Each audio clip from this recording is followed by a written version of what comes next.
Que dit la loi sur l'héritage et les impôts? Comprendre la fiscalité de la succession pour ne rien perdre. Tu viens d'apprendre que tu hérites d'un parent ou d'un membre de la famille. En plus de la tristesse, tu découvres qu'il faut déclarer l'héritage, autrement dit la succession, et peut-être payer des droits. Mais combien? Comment ça se passe? À qui s'adresser et dans quel délai? Quels sont les pièges à éviter pour ne pas risquer de pénalités ou de mauvaises surprises?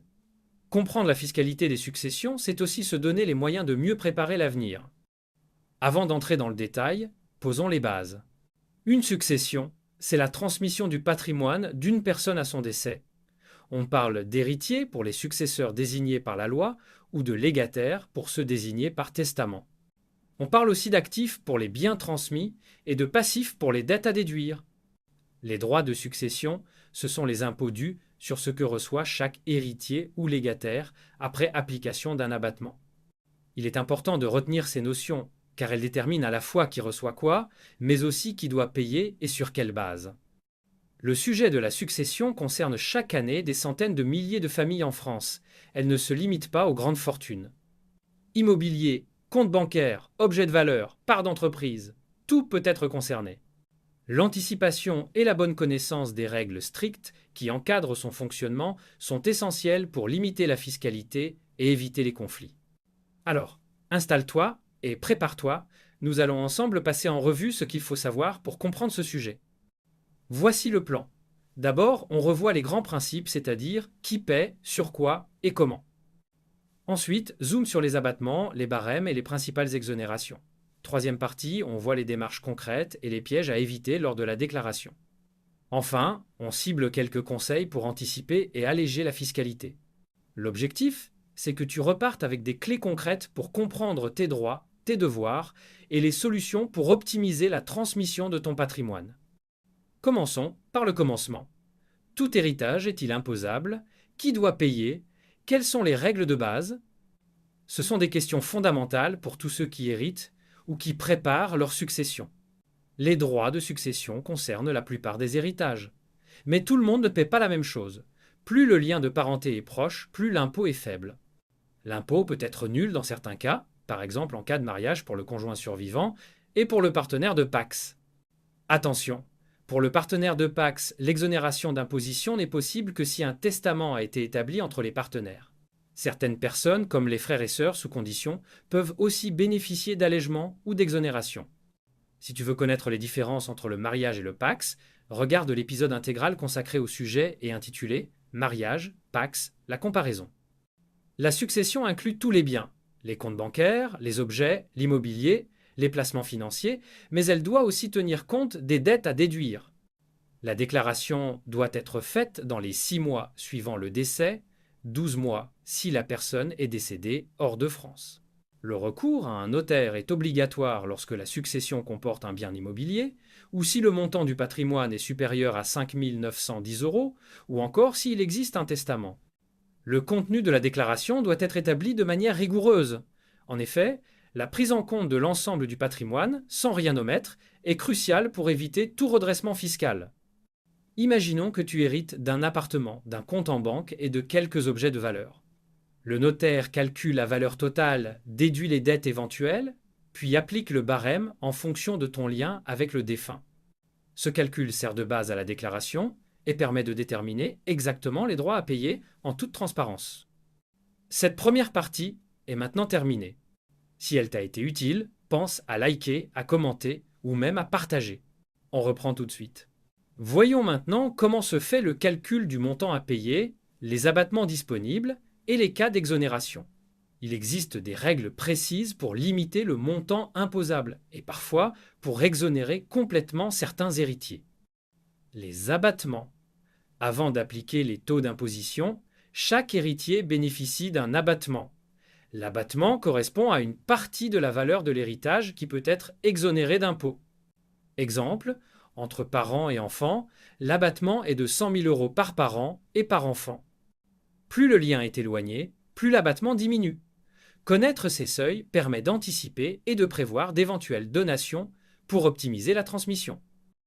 Les barèmes. Au-delà de l'abattement, le reste de l'héritage est taxé selon un barème progressif. Par exemple, entre parents et enfants, Les taux vont de 5 à 45% selon le montant hérité. Ce barème est revu régulièrement. Il est donc important de se tenir informé des dernières mises à jour pour ne pas se tromper dans ces calculs. Tu trouveras en description et en commentaire un lien vers un site officiel présentant en détail les tarifs à jour du barème. Les principales exonérations. Le conjoint marié survivant et le partenaire de PACS sont totalement exonérés de droits de succession. Une fois encore, l'exonération n'est possible pour le partenaire de PACS que si un testament a été établi entre les partenaires. D'autres exonérations existent, par exemple, pour les transmissions d'entreprises familiales sous certaines conditions, pour les dons familiaux, pour les assurances-vie dans certaines limites. Ces régimes spéciaux sont autant d'opportunités à explorer. Pour s'assurer de le faire correctement, l'aide d'un conseiller est recommandée. Exemple. Si 2 enfants héritent chacun de 200 000 euros, ils bénéficient chacun d'un abattement de 100 000 euros. Attention, il doit être déduit de ce montant d'abattement les éventuelles donations réalisées par le défunt au cours des 15 années précédentes. Dans le cas présent, si les héritiers n'ont pas été bénéficiaires d'une donation au cours de ces 15 dernières années, l'abattement est entièrement disponible et ils ne seront donc taxés que sur 100 000 euros et selon le barème applicable. Selon le barème, une formule précise s'applique pour une part de 100 000 euros. En application de cette formule, chaque enfant devra payer des droits de succession de 18 194 euros. Intéressons-nous maintenant aux démarches à accomplir lors d'une succession et aux erreurs les plus fréquentes. Respecter les délais, bien estimer les biens et anticiper les difficultés, c'est la clé d'une succession sans mauvaise surprise. Après le décès, il faut dresser l'inventaire des biens et dettes, puis déposer une déclaration de succession auprès de l'administration fiscale. Le paiement des droits doit intervenir dans les 6 mois. Pour rappel, la réalisation de ces démarches peut nécessiter l'intervention d'un notaire. Dans tous les cas, son intervention est un gage de sécurité. Elle permet d'éviter les oublis ou les erreurs de forme. Les principales erreurs sont la sous-évaluation d'un bien, l'oubli d'un compte bancaire ou d'un objet de valeur, ou une déclaration en retard. Attention, tout retard entraîne des pénalités et l'administration peut procéder à des contrôles. Il est aussi conseillé de conserver tous les justificatifs pour répondre à toute demande de l'administration. Point de vigilance. Sache que dans le cas des familles recomposées, les règles de succession connaissent des spécificités. Si cette situation te concerne, il faut en tenir compte. Et si tu veux en savoir plus sur ces particularités, regarde l'épisode intégral qui est consacré au sujet. Pour y accéder, utilise le lien juste en haut à droite ou consulte les playlists présentées en fin d'épisode. Voilà pour cette section. Si tu y as trouvé de la valeur, n'hésite pas à liker, commenter ou partager. Allez, on enchaîne avec la dernière partie. Dernier point, anticiper et optimiser permet souvent de réduire la fiscalité et de transmettre plus efficacement son patrimoine. Prendre le temps de se poser ces questions en amont, c'est offrir à ses proches une transmission facilitée. Plusieurs outils existent pour optimiser la transmission. Donation de son vivant, assurance vie, démembrement de propriété, pacte d'Utreil pour les entreprises, bien utilisés, ils permettent de réduire la note fiscale. Prendre conseil auprès d'un spécialiste comme un avocat fiscaliste permet de choisir la solution la mieux adaptée à chaque situation. Si tu veux en savoir plus sur l'assurance vie, regarde l'épisode intégral qui lui est consacré. Sache qu'il existe aussi un épisode intégral sur le sujet de la donation-partage et du démembrement de propriété. Tu trouveras le lien pour accéder à chacun de ces épisodes juste en haut à droite de chaque slide ou en consultant les playlists présentées en fin d'épisode.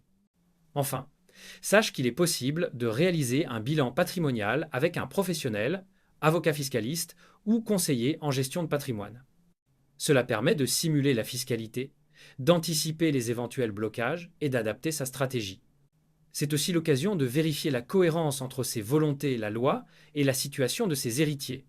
Dans ce domaine, agir de la manière la plus éclairée est indispensable. Cet épisode intégral est maintenant terminé. Ce contenu t'a éclairé? Alors like-le pour soutenir, commente si tu veux partager ton expérience, partage à ceux que ça peut aider et abonne-toi pour ne rien rater. C'était Que dit la loi? Pour approfondir ou aller à l'essentiel, explore selon le format qui te convient. Format intégral, l'essentiel en détail, pour comprendre chaque enjeu. Et format 1 minute chrono, l'essentiel en moins d'1 minute, pour aller droit au but.